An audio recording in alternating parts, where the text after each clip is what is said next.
Hey family, welcome back to my channel, or welcome to my channel if it's your very first time seeing my face, or you have been watching my videos but on incognito. I'd love it if you subscribe to my channel, press that notification bell so whenever I have another video dropping, it notifies you.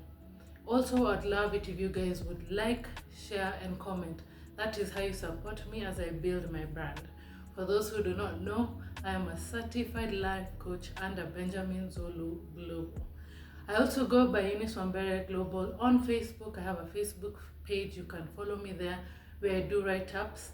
I also have my TikTok account as Eunice Wambere Global, where I post short clips of my YouTube videos, and I also do other AI videos. So please, I'd love it if you follow me everywhere.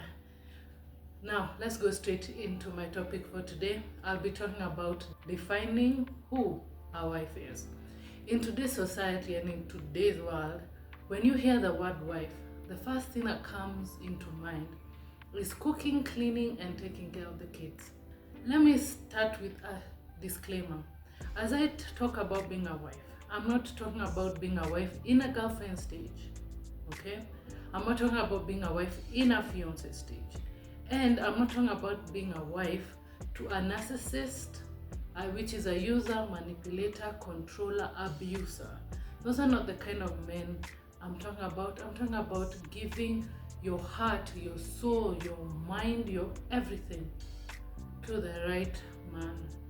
And I'm not saying, I've said from the beginning, good men have issues. We are not perfect human beings, so everyone has issues. But when you're with the right person, even when problems come, there's communication to talk about these things. So I'm talking about being a good person, please. So don't come into my comment section telling me how they are evil people. How can I submit to this man who beats me? No, I'm not talking about that kind of man. I'm talking about a good man who deserves you being a good wife to him. So when I talk about a wife, cooking, cleaning, and taking care of the kids, my dear, is a very beautiful thing, and I am not downplaying that thing. There's nothing wrong with these things. But today I want to give you a different definition of a wife that, yes, some people talk about, but it's not talked about as much. There is a phrase I know you've heard a lot, and many people use it. He who finds a wife finds favor. If you know it, you will finish the statement, yeah? So he who finds a wife finds favor. This is because a wife, number one, in no particular order, wants to control her emotions. These emotions end up in nagging, and I've said it again, men do not understand, do not like, and do not hear nagging. They hear calm tone conversations. Again, don't tell me your man shouts at you, because if your man is shouting at you, there is a problem. You're not with a good person. Or find out if you're the one who started the shouting, because men feed on energy. So you shout, he shouts. You calm down, he calms down. But if you're calm and he's shouting, then there's a big problem. So yeah, so please learn to control your emotions. Don't let the beast, let me even entitle it, don't let the beast out. Don't let the beast out. Don't let your attitude out. Don't let your mood swings out. Don't let your irritability out. Deal with them. If you're single, for example, deal with those situations right now. I've been dealing with myself for 10 good years, and I learned my weakness was easily irritable. Even when periods come, easily irritable. So I've learned to control my emotions. Do I still have issues? Most definitely. Again, I said no one is perfect, but I'm dealing with them. So a wife is not nagging. Another phrase I have said before, but I'll repeat it, and if you know it, you'll complete it. It's better for a man to sleep on the roof than in the home with a nagging, than in the house with a nagging wife. So deal with those emotions, please. If there's a beautiful thing that will make you so marketable, is this. If it will make your man fall in love with you, it's this. learning to control your emotions. And I'm not saying you can't have emotions, you can't cry. That's not what I'm saying. I'm not saying you become all mucho strong, take it like a man kind of thing. That's not what I'm saying. I'm not talking about that. I'm talking about how we let our moods destroy good things. We let our bad attitudes chase those good things away. Number 2, a wife cares genuinely, wholeheartedly, without ultimatum. You care for your husband. You care for your husband. This is what I mean by care. I'm going to put very many things in the word care. You do not publicly embarrass your man, your husband. You do not publicly embarrass him. That means you do not go, I've done this before, but I love repeating. Hearing is how it sticks. So do not shout at your man in public. Do not let the public see you demean him. Do not destroy his ego in public. Do not destroy his confidence in public.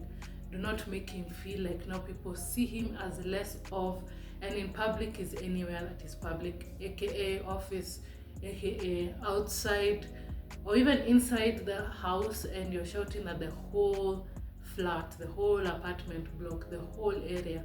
Don't do that. Do not embarrass your man in public, even in public means of transport, in traffic jam, in the car when you two are together. This all goes back to point number 1, controlling your emotions. If you control your emotions, you will not burst out in public. And I'm not saying he did not do anything wrong. He could have been 100% wrong, but you will not do these things in public. Another thing is, you will not shame his name in public by telling your friends, telling your family the issues that you guys are going through. Unless, of course, it's serious things like abuse. Those things that are serious, that even need intervention of police. You need saving. Yes, you need saving. That I understand. But again, I said, I do not talk about such men. But in those situations, fine. But you do not go telling your family about the issues you guys are going through. Your family should not know anything that happens in your home that is not good. You always paint a picture of your man as though he was your knight in shining armor. A good picture. The other things you deal with together. And this also applies to the men doing the same thing, but my main focus is you women, because I am a woman, right? That is number 2. Point number 3, do not make your man your source. Do not make your man your source. This is what I mean, because I know maybe you've never heard such a statement before. I basically mean, do not pressure your man to give you things that even you know he cannot afford to give you. When you met this handsome, fine man that you chose to walk down the aisle to marry, you knew his financial status. You either got the man driving the Mercedes Range Rover with the jet, or you drove the man who is building an empire from scratch. He is building to change his life, his family's life, or you met the man who is in the middle. Whatever man you met, you know his capability. So a man who is working so hard to end whatever cycle has been that he does not like in his life and in his background, in his family, why are you pressuring him to take you to vacations that you see TikTokers, YouTubers doing, yet you know he cannot afford it? He cannot afford it. He would love to. I'm telling you, a good man would want to do everything for you. Thus, he is building to get it there. Okay? So do not pressure your man to do things he cannot do. But the pressure of weddings, to me, is so unnecessary. You're making a man go into debt for a day, and usually weddings are not for us as the bride and the groom. It's usually for the people, because by the end of the time you guys are coming, you're tired, you've been at photo shoots all day, you woke up early in the morning to get your makeup done, to get the outfits prepared. Sometimes you have stress because you hear the caterer is not yet there. The cameraman forgot to come and pick you from the house taking videos. So you don't have videos coming out of your mother's house as you go. You do not have a convoy. There's something happened in the convoy. There's no flowers tied to the bonnet of the car. No, don't go into debt for a day. You'd prefer that money goes into building your life. Honestly, there's nothing wrong with having a small wedding. There's nothing wrong with that. Don't pressure. You chose the man, don't try to make him live beyond his means. Together you build, together you live a good life, together you have an empire. Number 4, if you're a Christian believer, hold him in prayer. Many men grew up seeing their grandmothers praying, their mothers praying, their aunties praying, and they have actually seen the power of prayer in their lives. They've seen what prayer has done for them, and they've seen the power of it. And even sometimes just speaking in front of him, just speaking blessings.